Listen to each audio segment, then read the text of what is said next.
Kinumpirma ni PLDT High Speed Hitters Team Captain Mika Reyes na sumailalim siya sa isang shoulder procedure ngayong buwan.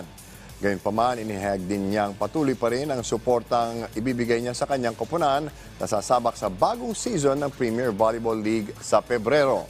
Ang detalye sa ulat ni Bernadette Tinoy.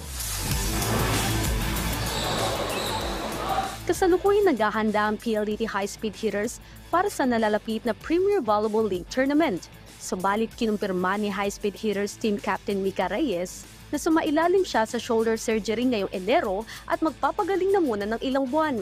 Anya, hindi naman nakakabahala ang natamo niyang injury at umaasa siyang makakabalik siyang muli sa volleyball court sa lalong madaling panahon. Na-headsapan ko naman po yung mga kasama ko po last last conference na ganito nga po yung plano ko na early this year ayos muna po ako ng shoulder and tiwala naman po ako sa mga teammates ko na kayang-kaya po talaga nila yan.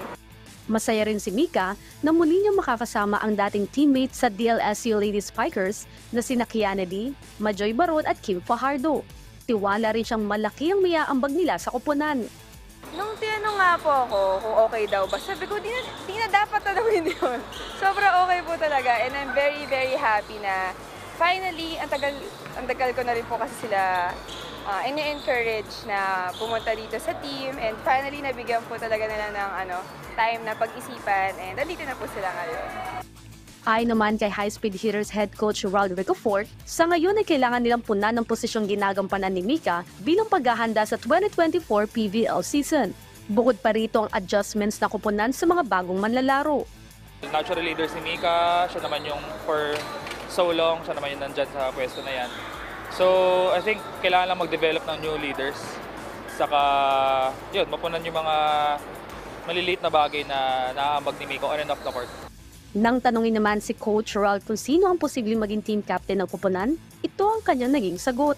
Siguro with Rhea and Mika's injuries, siguro isa sa mga core na sa team ngayon si Kat Arado.